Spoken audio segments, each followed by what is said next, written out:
تحذير: المسلسل ده مليان مفاهيم شركية، وأنا برضو هحذركم لما تيجي، فكل الأفكار اللي فيه غير حقيقية ولا تمت الإسلام بأي صلة، واللي بيعلم الغيب هو ربنا وحده، فخلي بالك وأنت بتتفرج. ويلا بينا. عرفة بتتنبأ بموت 3 من أشهر اليوتيوبر، فكل واحد منهم بيموت في نفس التاريخ وبنفس الطريقة اللي هي بتتنبأ بيها، والموضوع ده بيخلي مليون متابع من متابعين اليوتيوبرز يتجننوا ويبقوا عاوزين يعرفوا إزاي العرافة دي كل تنبؤاتها بتتحقق. ومحققة مختصة في الجرائم الإلكترونية بتمسك القضية مع ضابط ما يعرفش حاجة عن السوشيال ميديا غير انه يعمل لايك على بوستات الفيسبوك، فيا ترى هيقدروا يكشفوا سر العرافة ولا هي اللي هتعلم عليهم ومش هيقدروا يتغلبوا عليها؟ لو عاوزين تعرفوا خلاصة الحكاية كملوا معانا الفيديو للنهاية، وما تنسوش تذكروا ربنا وتصلوا على النبي وتفعلوا زر الجرس علشان يوصل لكم مننا كل جديد. ويلا بينا. بتبدأ الأحداث يوم 30 سبتمبر سنة 2022، ووقتها بنشوف المحقق شيا جين وهو قاعد في عربيته قصاد بيت بنته، وبيبعت لها رسالة بيقول لها فيها كلي كويس وخلي بالك من نفسك. ولما التنبيه اللي على موبايله بيرن بياخد الدواء بتاعه. في الاثناء دي اليوتيوبر اللي مسميه نفسها العرافه بتنزل حلقه جديده بتقرا فيها ورق التاروت، وبتتنبئ بعدها ان في شخص هيموت النهارده مضروب برصاص. خلي بالك بقى يا صديقي عشان دوت بدايه الشرك. اول حاجه اوراق التاروت او التنبؤ او الكلام ده كله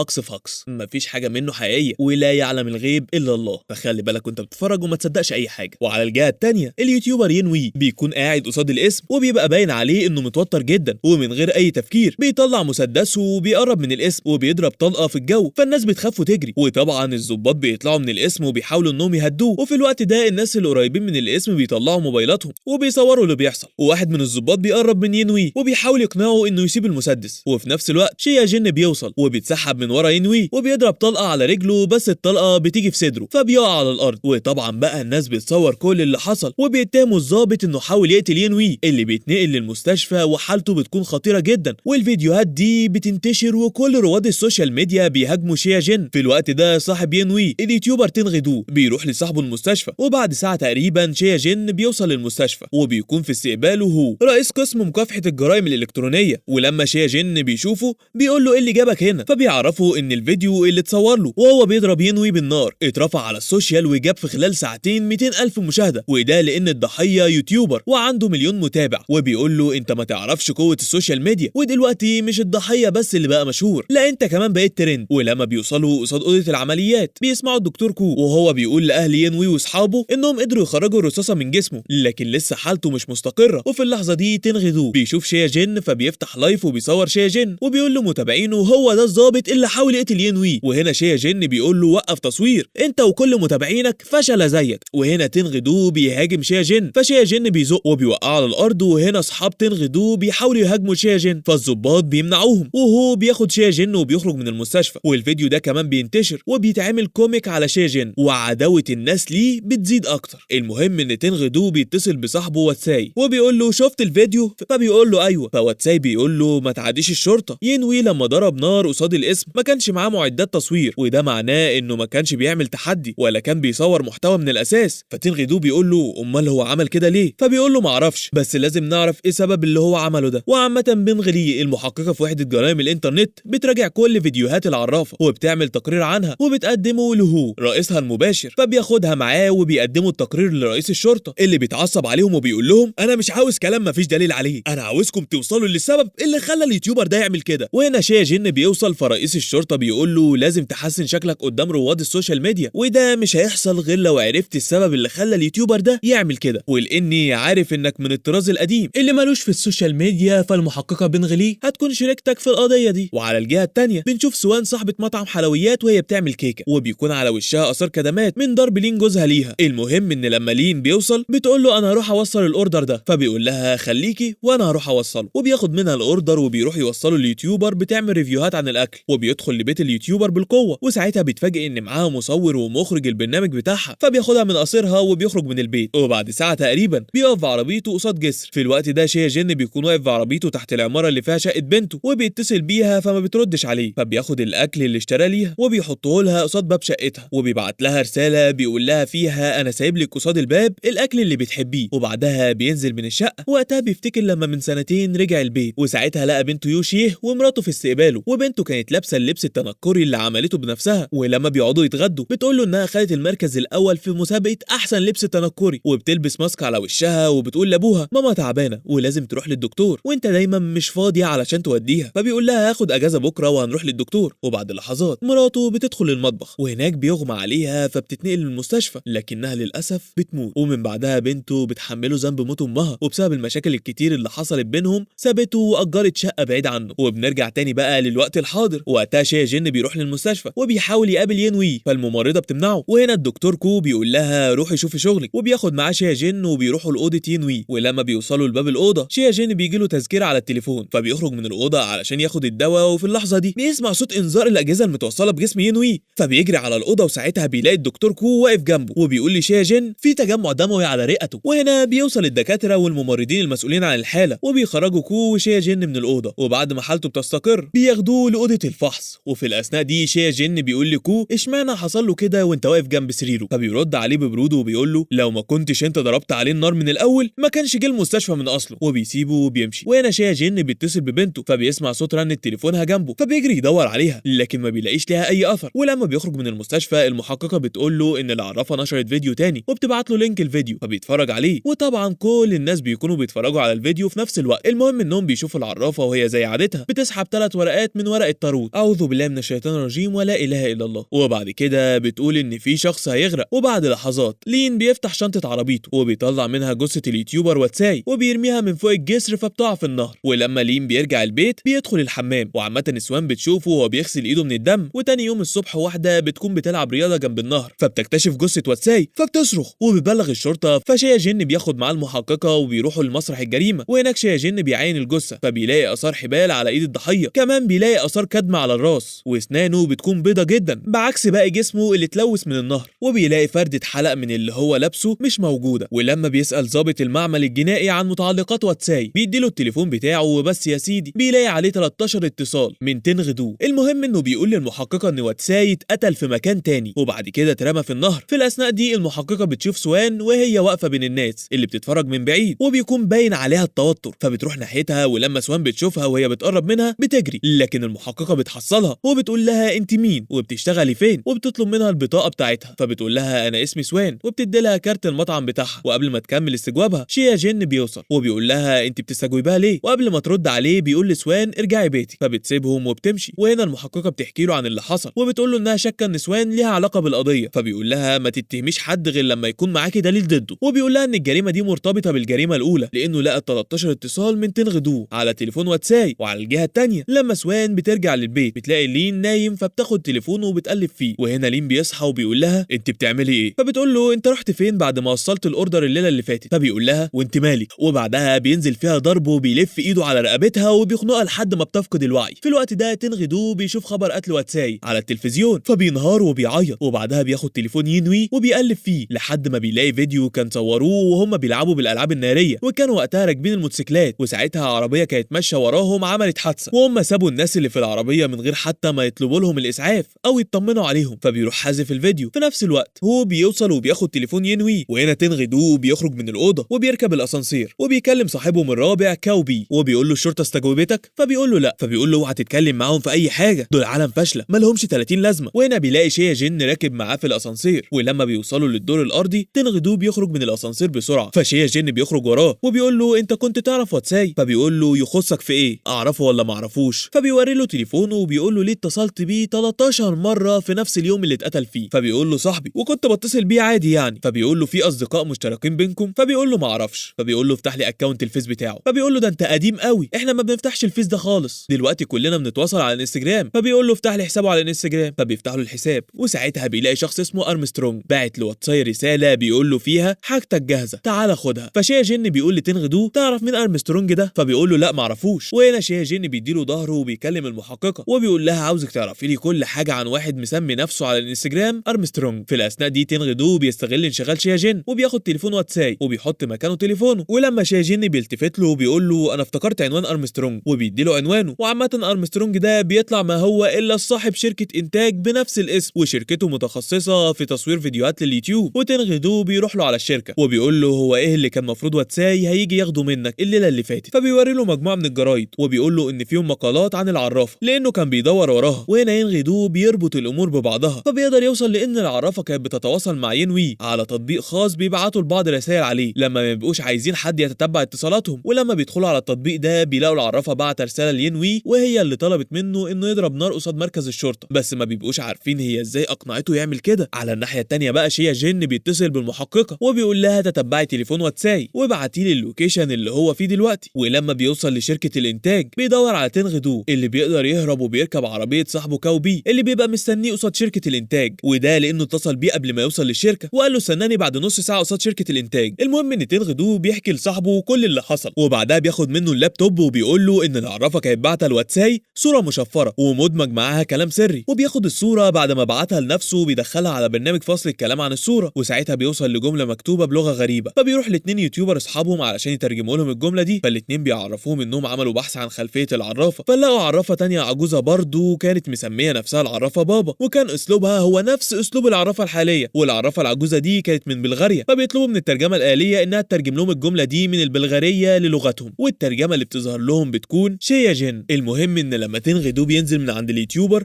بيلاقي شيا جن في وشه، فبيحاول يهرب منه، بس شيا جن بيمسكه وبيكلبشه وبيدخله العربيه وبيقول له انت مقبوض عليك بتهمه سرقه دليل في قضيه قتل واتساي. فبيقول له كفايه تمثيل بقى، انت اتكشفت خلاص وعرفت انك شريك العرافه. فشيا جن بيتعصب عليه وبيقول له جبت منين الكلام ده، فبيوري له رساله العرافه اللي فيها اسمه، وهنا شيا جن بيتصدم. وفي الاثناء دي بيشوفوا اشعار ان العرافه نزلت فيديو جديد، ولما بيتفرجوا على الفيديو العرافه بتفتح ورقه طاروت لا اله الا الله وبتقول لهم ان في شخص هيموت قريب مطعون بالسكينه، وعلى الجهه الثانيه سوان بتكتشف ان لين قتل العصفور بتاعها. المهم يا رجاله برضو بذكركم كل اللي العرافه بتعمله ده شرك في شرك والحاد، وبص حاجه لا تمت الدين الاسلامي باي صله، فوحد الله كده ولا اله الا الله ويلا نكمل. في الاثناء دي كاوبي بيتصل بتنغدو وبيقول له انا عرفت شخصيه العرافه اللي طول الوقت بتظهر في فيديوهاتها وهي لابسه ماسك مغطي وشها. ولما شيا جن بيسمع المكالمه بيقول له هروح معاك، فتنغدو بيقول له بشرط انك تسيبني بعد ما اوصلك ليها، فبيوافق. وعموما تنغدو بياخده وبيروحوا لبنت يوتيوبر هي كمان بتلبس ماسكات في الفيديوهات بتاعتها، ولما بيوصلوا هناك وبيواجهوها باللي عرفوه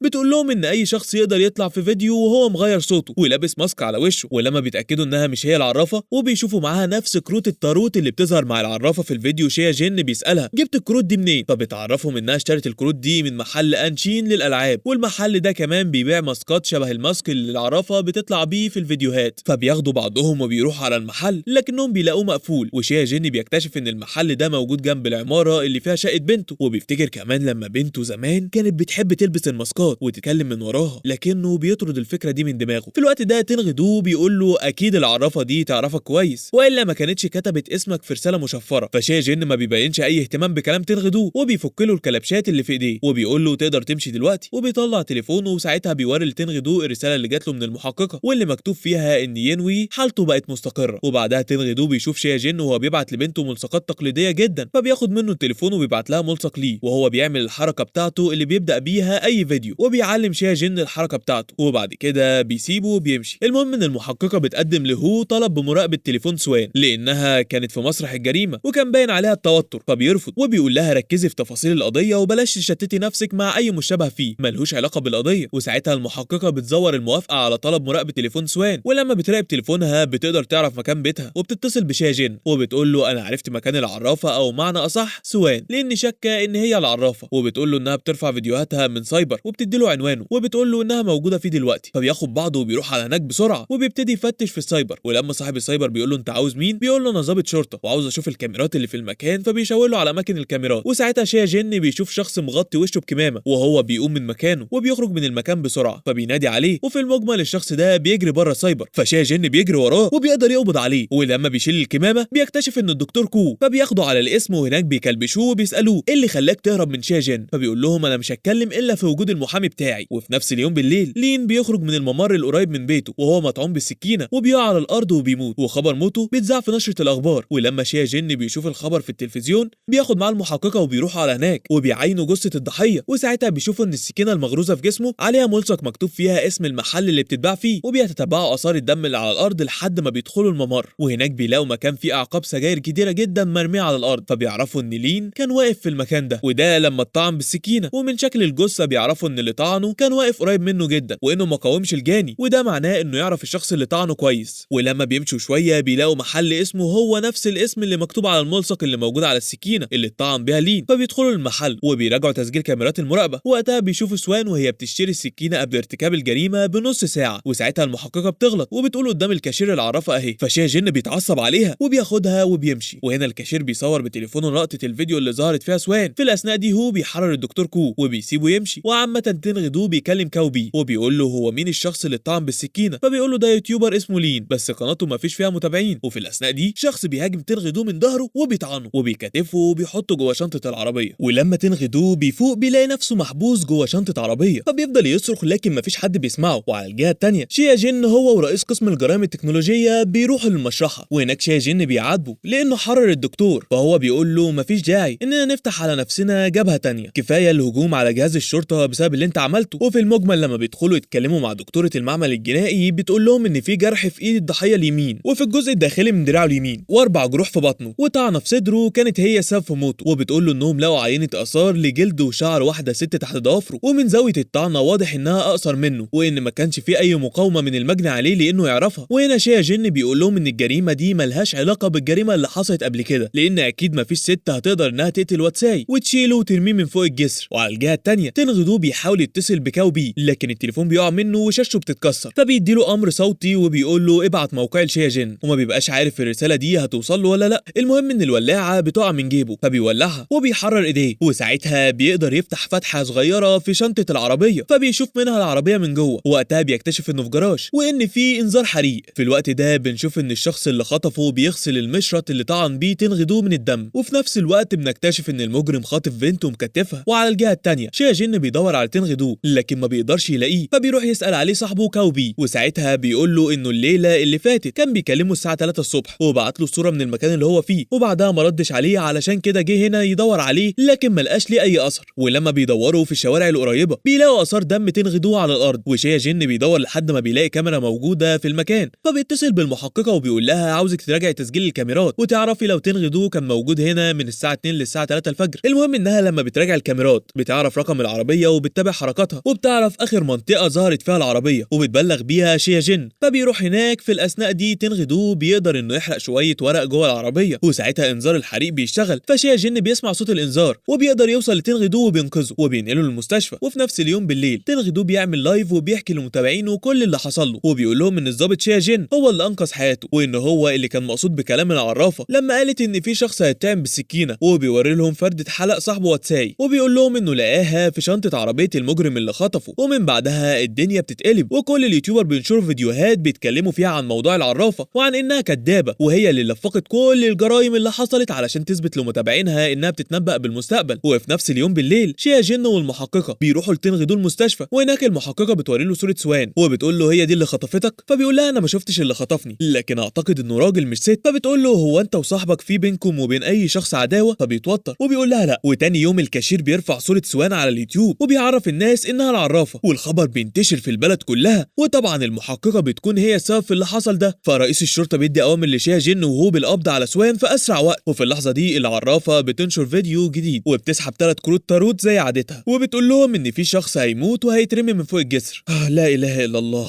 ورد فعل المتابعين على الفيديو ده بيكون مختلف، فالناس بيبتدوا يشتموا فيها وبيكتبوا في التعليقات انهم هيمنشنوا للشرطه، وبيدخلوا على اكونتات سوان وبيهنوها وبيقدروا يعرفوا عنوانها وبيروحوا عند بيتها وبينادوا عليها وبيهنوها جامد جدا وهي ما بتخرجش من بيتها. وفي الاثناء دي سوان بتفتكر ذكرياتها مع لين وهي حزينه جدا على اللي حصل، وبنرجع بالزمن لليله اللي سوان خدت فيها القرار انها تخلص على لين بسبب ضربه وتعنيفه ليها، فراحت اشترت سكينه من المحل القريب منهم، ولما قربت من البيت لقت لين واقف قدام البيت، ولما شافها سالها كنت فين، وساعتها بان عليها الخوف وكعادته هاجمها وبدا يضرب فيها، فطلعت السكينه وما حستش بنفسها غير وهي بتطعنه بيها. وعلى الجهه الثانيه تنغ دو بيبتدي يجمع كل الخيوط بتاعه الاحداث اللي حصلت، وساعتها بيفتكر يوم حادثه الالعاب الناريه وبيقول لنفسه ان اكيد اللي قتل صاحبه وحاول يقتله بينتقم منهم بسبب اللي عملوه، فبيقلق على صاحبه كاوبي وبيتصل بيه لكنه ما بيردش عليه، فبيقلق اكتر وبيخرج من المستشفى. وفي الاثناء دي الضباط بيعرفوا ان في جثه لقوها في النهر، فبياخدوا بعضهم وبيروحوا على هناك، والمحققه بتروح على بيت سوان فبتكتشف ان سوان انتحرت فبتتصدم. اما تنغ دو بقى فلما بيشوف جثه صاحبه بينهار، وبعدها هو بيتعصب على المحققه وبيقول لها انت السبب في موت سوان لانها انهت حياتها بسبب تنمر الناس عليها، وطبعا ده حصل بسبب بعد ما انتشرت اشاعه انها العرافه. فتنغ دو بيقول له المحققه ملهاش دخل في اللي حصل، فهو بيوري له الفيديو اللي اتسرب لهم على النت، والفيديو ده بيكون لتنغ دو واصحابه هما بيلعبوا بالالعاب الناريه اللي تسببت في حادثه العربيه، وتعليقات الناس على الفيديو بتكون انهم يستاهلوا اللي حصل لهم. وهو بيقول له هو ده سبب استهداف العرافه ليكم؟ طب ليه ما بلغتوش الشرطه باللي حصل؟ فما بيعرفش يرد عليه. وعامه شيا جن بيقول له ليه ما قلتليش على الفيديو ده؟ وقبل ما يرد عليه شيا جن بيسيبه وبيمشي وبيروح للمحل اللي بيبيعوا كروت التاروت، وهناك بيشوف ماسكات شبه الماسك اللي العرافه بتكون لابساه في الفيديوهات بتاعتها. ولما بيسال صاحب المحل على الكروت بيقول له ان الطلب زاد على الكروت دي في الفتره الاخيره وعلشان كده بتخلص بسرعه. وهنا شكه في بنته بيزيد وبيطلع لشقتها، وساعتها بيكتشف ان في اوضه في الشقه ما هي الا اللوكيشن اللي العرافه بتصور فيه الفيديوهات بتاعتها، وبيلاقي جورنال مكتوب عليه فندق ايمي، فبيروح على هناك. وعلى الجهه الثانيه المحقق بتتعاون مع تنغ دو بتخليه يسرق مفاتيح اوضه الادله وبيديها لها، فبتدخل تجيب تليفون سوان، ولما بيقلبوا فيه بيلاقوا اكتر من اتصال جالها من فندق ايمي، فبياخدوا بعضهم وبيروحوا على الفندق. وهناك اول ما بنت من النزلاء اللي في الفندق بتشوفهم بتاخد شنطتها وبتطلع تجري، فالمحققه وشيا جن اللي بيكون في الوقت ده وصل للفندق بيطاردوها وبيقدروا يمسكوها. ولما شيا جن بيكتشف ان البنت دي مش بنته بيقول بنتي فين، فبتقول له ارجوك انقذها، فبياخدها معاه في عربيته. وساعتها بتقول له انها صاحبه بنته وان في شخص خطف يوشي وهو اللي اجبرها انها تقول الكلام اللي قالته في الفيديوهات، وكان بيهددها انه هيقتل يوشي لو ما نفذتش اوامره. فتنغ دو بيقول لها واشمعنى اختارك انت بالذات يعني؟ فبتقول له انه شاف الفيديوهات اللي كانت بترفعها، وكانت في الفيديوهات دي بتمثل انها عرافه، وكانت بتقول تنبؤات لحاجات بديهيه والمتابعين صدقوها. عشان تعرفوا يا اصدقاء زي ما بقول لكم الكلام ده كله كذب في كذب وضحك على الناس، وزي ما قلت لكم لا يعلم الغيب الا الله. فبيقول لها واتصلت بسوان ليه؟ فبتقول له لاني سمعت الاشاعات زي كل الناس، فافتكرت انها القاتله وكنت بتصل بيها علشان اترجاها توقف اللي بتعمله وتسيب صاحبتي. وبتحكي لهم انها اتعرفت على يوشي في تجربه اداء كانوا هما الاتنين بيعملوها، وهما الاتنين ما اتقبلوش، ويومها يوشي عزمتها علشان تحضر اول حفله غنائيه ليها، وفعلا راحت. وبعد الحفله خرجوا وتعشوا مع بعض، ومن بعدها بقوا اصحاب جدا واجروا شقه عاشوا فيها سوا. وبتقول لهم ان لما واتساي بعت لها رساله حاولت تطلب منه انه يتصل بالظابط شيا جن لكنه ما فهمش رسالتها، وبتوري لشيا جن الفيديو اللي القاتل كان بيهددها بيه. وفي الفيديو ده بتكون يوشي متكتفه في مكان مجهول، بس لما شيا جن بيركز شويه بيشوف جهاز استدعاء الممرضات اللي شافه قبل كده في اوضه ينوي في المستشفى يعني، فبيعرفها انها محبوسه في اوضه في المستشفى. ولما بيجمع الخيوط ببعضها بيفتكر الدكتور كو واللي عمله مع ينوي في المستشفى واليوم اللي قبض عليه فيه في السايبر، فبيتصل بالمحققه وبيطلب منها انها تعمل تحريات عن الدكتور كو، فبتكتب طلب وبتطلب من هو انه يمدلها عليه، فبيرفض. وبس يا سيدي المحققه بتدخل لرئيس الشرطه وبتطلب منه يثق فيها ويمدلها على اذن بالتحقيق، فبيوافق وبيمدلها. وعلى الجهه الثانيه شيا جن بيتصل ببنته، وهنا بنشوف ان التليفون مع الدكتور كو اللي بياخد التليفون وبيروح بيه ليوشي وبيقول لها ابوكي بيتصل تحبي تردي عليه؟ واضح ان ابوكي ما يعرفش عنك حاجه، انا برد عليه في الشات بقالي اسبوع وما قدرش يكشفني. فبتقول له انت عندك بنت؟ فبيتعصب عليها وبيقول لها لولا انت واللي زيك كان زمان بنتي عايشه دلوقتي. وعلى الجهه الثانيه المحققه بتقدر تعرف ان كو مراته والجنين اللي في بطنها ماتوا من سنه، وتحديدا يوم 19 سبتمبر الساعه 3 الفجر في المستشفى. واول ما تنغ دو بيسمع الكلام ده بيتسمر في مكانه لان هو ده تاريخ اليوم اللي كانوا بيلعبوا فيه بالالعاب الناريه، وبعدها حصلت الحادثه. المهم ان المحققه بتقول لشيا جن ان كو اخر مره اتشاف في المستشفى كان في الجناح الغربي بالرغم من ان الجناح ده مهجور، فبيروح على هناك وبيفضل ينادي على بنته. في الوقت ده بنته بتقدر تهرب، لكن قبل ما توصل لابوها كو بيمسكها وبيخدرها وبينقلها لشنطه عربيته. في الاثناء دي بتوصل قوه من المعمل الجنائي وبيفتشوا الجناح الغربي كله، فبيلاقوا فيه تليفون كو وادله تثبت انه كان خاطف اليوتيوبرز وحابسهم في المكان ده. وهنا بنرجع لسنه فاتت وتحديدا ليله الحادثه، وساعتها كو ومراته كانوا بيحضروا اوضه بنتهم اللي هتتولد اخر الشهر. وفي اليوم ده مراته طلبت منه انه يخرجها يفسحها، وهم في الطريق كان تنغ دو واصحابه بيلعبوا بالالعاب الناريه على الطريق، وبسببهم كو فقد السيطره على العربيه وعمل حادثه. فمراته حست بألم الولاده، ولما حاول يسوق العربيه ويروح للمستشفى العربيه اتقلبت ومراته حصل لها نزيف، وهو فضل يصرخ ويطلب المساعده. وبعد شويه الاسعاف وصلت وهم بينقلوا مراته للمستشفى كانت حالتها خطر جدا وبعدها مات. ولما حاول ياخد حقه بالقانون المحامي قال له ان اليوتيوبرز ما كانوش سبب مباشر في موت مراته وبنته، لكنهم ماتوا بسبب ان العربيه اتقلبت وهو بيحاول يوصل للمستشفى. وعامه كو بيشغل شريط تسجيل كاميرا الفيديو اللي كان متثبت في عربيته يومها، ووقتها بيشوف تنغ دو واصحابه اللي عملوه، وساعتها قرر انه ينتقم منهم. وعلى الجهه الثانيه المحققه بتكتشف ان الفيديو اللي لقوه على تليفون كو مختلف عن الفيديو اللي اتسرب على النت، فبيقول لها شوف الفيديو الثاني كويس، وساعتها تتاكدي انهم زي بعض. وفي الوقت ده تنغ دو وصاحبه يوشي ما بيبقوش عارفين ازاي ممكن يوصلوا لاي خيط يوصلهم لكو. وهنا تنغ دو بيقول لهم ان جات له فكره هتخلي كو هو اللي يدور عليهم بنفسه. وفي اللحظه دي العرافه بتنزل فيديو جديد على قناتها، وبيكون واضح ان الفيديو متفبرك، بس العرافه بتقول ان بكره في حفله كول ستيج اللي اشهر اليوتيوبر اكبر في البلد هيكونوا موجودين فيها، تنغدو هيتقتل. فالشرطه بتمنع تنغدو من حضور الحفله، وتاني يوم الحفله بتكون زحمه جدا والشرطه بيكونوا مشددين الامن جدا، وبالرغم من كده تنغدو بيطلع على المسرح وبيحكي للجمهور كل اللي حصل وبيعتذر لهم وبيعتذر لكو. وفي الاثناء دي المحققه بتبقى متخفيه في لبس العرافه وبتطلع على المسرح، وطبعا هم بيعملوا كده علشان يستفزوا كو ويظهر نفسه. المهم ان الجمهور لما بيشوفوا العرافه بيبتدوا يهتفوا ضدها، وساعتها موظف امن بيبعد تنغدو والمحققه عن المسرح، وفرد الامن ده بيطلع ما هو الا كو اللي بيمسك مشرط وبيحاول يخلص على تنغدو.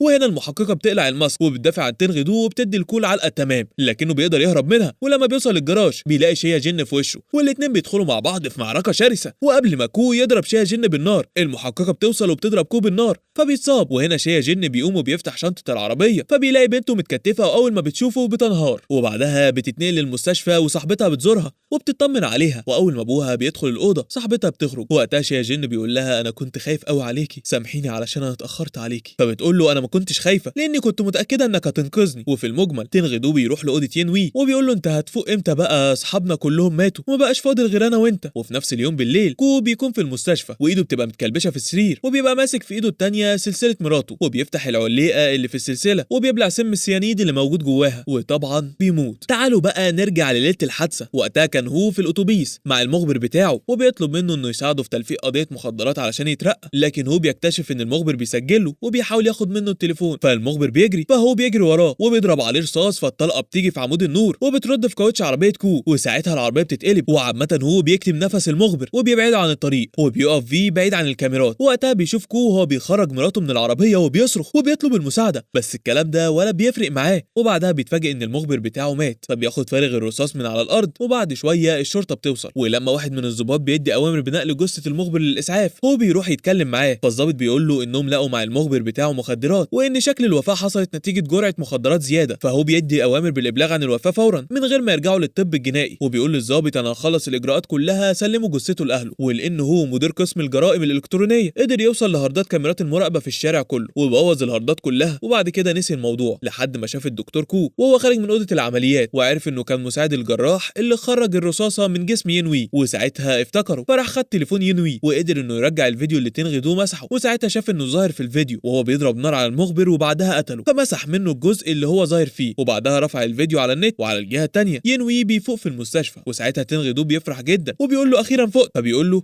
انا طول الوقت كنت واعي باللي بيحصل حواليا. فتنغدو بيوري له الفيديو اللي اتسرب لهم على النت، فينوي بيقول له مش هو ده الفيديو الحقيقي. وعلى الجهه الثانيه شيا جن بيروح للمكان اللي حصلت فيه الحادثه من سنه، وساعتها بيلاقي اثر طلقه رصاص في عمود كهرباء على الطريق. وبعدها بيروح يقابل المحققه وبيقول لها ان من سنه حصلت حادثتين في نفس المكان وكان بيفصل بينهم 50 متر، بس الحادثه الاولى كان ضحايات دكتور كو ومراته، والحادثه الثانيه كان موت مخبر هو بجرعه مخدرات زياده على بعد 50 متر من عربيه كو ومراته. وبيقول لها انه حاول يوصل لملف المخبر لكن اكتشف انه ملف سري وما قدرش يوصل ليه. وبيقول لها انه قدر يوصل لمخزن بيحتفظوا فيه بنسخه ورقيه من تقارير القضايا، ومفيش حد بيهتم انه يروح للمخزن ده لانهم بيعتمدوا في شغلهم على الكمبيوتر. وبيقول لها ان مكتوب في التقرير ان عربيه كو اتقلبت بسبب طلقه رصاص اتضربت على عجله العربيه. وفي نفس اليوم بالليل صاحبه يوشي بتتفق مع باقي اليوتيوبرز انهم ينشروا فيديوهات يقولوا فيها ان ينوي فاق من الغيبوبه وانه عارف حقيقه اللي حصل ليله الحادثه وهيقولها لمتابعينه علشان القاتل يستهدف ينوي ويكشفوا شخصيته. وهنا اليوتيوبرز بيسالوها واللي هنعمله ده مش هيبقى فيه خطر على حياه ينوي؟ وهنا ينوي بيدخل معاهم في الاتصال وبيقول لهم ما تقلقوش عليا انا كويس، بس لازم تنفذوا الخطه اللي اتفقنا عليها علشان نكشف القاتل. وتاني يوم كلهم بينزلوا فيديوهات وبيقولوا متابعينهم الكلام اللي اتفقوا عليه مع ينوي. وفي نفس اليوم بالليل المجرم بيروح لاوضه ينوي وبيخنقه بالمخده، لكن لما بيطلع من الاوضه بيكتشف ان ينوي عايش وزمايله بيرفعوا عليه السلاح وشيا جن والمحققه بيحاصروه. وساعتها تنغدو بيصور لايف والناس بتشوف اللي بيحصل. المهم ان هو بياخد تنغدو رهينه، وساعتها شيا جن بيشاور لتنغدو علشان يعمل الحركه اللي بيبدا بيها البرنامج بتاعه لو تفتكرها، فبينفذ اللي طلبه منه وساعتها بيقدر يتحرر من قبضه هو. وهنا شيا جن بيضرب هو بالنار فالطلقه بتيجي في دراعه. وفي النهايه كل الناس بتعرف الحقيقه وشيا جن بيروح يحضر حفله غنائيه لبنته اللي بتكون مبسوطه جدا بوجوده وبتهدي له الاغنيه اللي بتغنيها. وهنا بيخلص المسلسل. ما تنساش بقى صلاه على النبي واللايك والشير وسبسكرايب. وزي ما قلت لك مفيش حاجه اسمها تنبؤ بالمستقبل لان ده علم غيب، والوحيد اللي يعلم الغيب هو ربنا، وكل الباقي دجل وشعوذه. وربنا يستر على الجميع وسلام.